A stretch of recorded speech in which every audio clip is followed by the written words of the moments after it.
বেরিয়ে পড়েছি বন্ধুরা রথ দেখতে যাব বলে। এই দেখো খুবই সামনে আমাদের বাড়ির, তো বেরিয়ে পড়েছি আমি গাড়িতে করে। এ দেখো আমাদের বাড়ির সামনে একটা সন্ন্যাসী ঘাটা মন্দির আছে, এত দারুণ লাগে, তোমাদের একদিনকে দেখাবো। দেখো এটা হচ্ছে মায়ের মন্দির আর এটা হচ্ছে বাবার মন্দির, তো খুবই সুন্দর। আর এই দেখো দুটো গুমটির মধ্যে দোকান বসেছে জিলেপি টিলেপির। আর এই দেখো আমি আর আমার দিদি যাচ্ছি এখন রথ দেখতে। আমি, আমার দিদি, আমার বর, দিদির ছেলেটাও আছে সামনে, আর আর আমার মেয়েও আছে, আমার দিদির বড় ছেলেটাও আছে, ওদেরকে আগে নামিয়ে দিয়ে আসা হয়েছে। তো এই দেখো আমরা চলেও এসেছি রথ দেখতে। এত পরিমাণে ভিড় হয়েছে বন্ধুরা, কি বলবো, বিশাল ভিড় হয়েছে। আমরা তো মানে কত কষ্ট যে ওই ভিড় ঠেলে আমরা এই অবধি এসেছি, এই তিনটে বাচ্চাকে নিয়ে, কি বলবো তোমাদের, ভীষণ কষ্ট। কিন্তু ওই যে রথ দেখতেই হবে আমাদের। তো এই দেখো ফাইনালি রথের কাছে আসতে পেরেছি, এখনও সামনে যেতে পারিনি। আর এই দেখো ভিড়টা দেখো তোমরা, আর এই যে রথটা আমরা দেখছি, বেশ ভালো লাগছে জানো তো। প্রত্যেক বছরই আমরা আসি, তো অন্যবার আমরা খুব তাড়াতাড়ি চলে আসি, এবার আমাদের লেট হয়ে গেছে।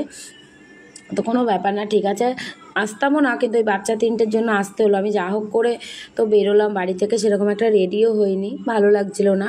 আর এই দেখো বেরিয়ে গেছি, এই দেখো রথ তোমাদের সাথেও শেয়ার করলাম। আর কারা কারা আজকে রথ দেখতে গেছো অবশ্যই ভিডিওটায় কমেন্টে জানিও কিন্তু, ঠিক আছে। আর রথ দেখতে যাওয়া মানে জিলেপি, পাঁপড় ভাজা এগুলো তো আছেই।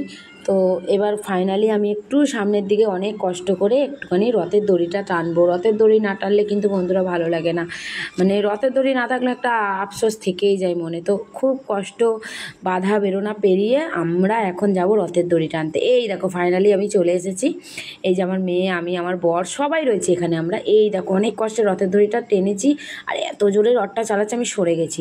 তো চলো রথ দেখা তো হলো আমাদের, সবাই মিলে রথ দেখলাম। এবার চলে এসেছি ফুচকার দোকানে, ফুচকা না খেলে হয় বলো, তো ফুচকা খেয়ে নিয়েছি সবাই মিলে। এবার চলে এলাম জিলেপির দোকানে, বাড়ির জন্য তো জিলেপি নিতে হবে, জিলেপি না নিলে, জিলেপি না খেলে তো হবে না বলো। তো এই দেখো জিলেপি ভাজছে, সেটাও তোমাদের সাথে শেয়ার করলাম। তো চলে এসেছি, এই দেখো জিলেপি নিয়েও নিলাম। নেওয়ার পর এবার আমি বাড়ি চলে এলাম। বাড়িতে এসে কি করব ভাবলাম তোমাদেরকে একটু জানিয়ে দিই। তো চলে এলাম আমি বাড়িতে জিলেপি হাতে নিয়ে। তোমাদের সবাইকে জানাই শুভ রথ যাত্রার শুভেচ্ছা। তো তোমরা সবাই অবশ্যই কমেন্টে জানিও কারা কারা আজকে রথ দেখতে গেছো। জানি সবাই যাবে, আবার অনেকেই যায় রথ দেখতে, এটা জানা আছে। আর যাদের বাড়ি বাচ্চা কাচ্চা আছে তাদের যেতেই হবে, কিছু করার নেই ভালো না লাগলেও। তো তোমরা সবাই চলে এসো, পাঁপড় ভাজা। আর জানো তো এখানে আমি দেখলাম, এখানে কোনো মানে রথে কোনো পাঁপড় ভাজা বিক্রি হয় না। তো যাই হোক, আমাদের শহরের দিকে পাঁপড় ভাজাটা বিক্রি হয়, এখানে বিক্রি হয় না। তো আমি বাইরেই থেকে পাঁপড় কিনে এনে, প্যাকেট পাঁপড় কিনে এনে বাড়িতে ভেজে নিয়েছি। আর এই দেখো জিলেপি, এই দুটো এখন আমি খাবো। বসে বসে আমরা এখন খাচ্ছি।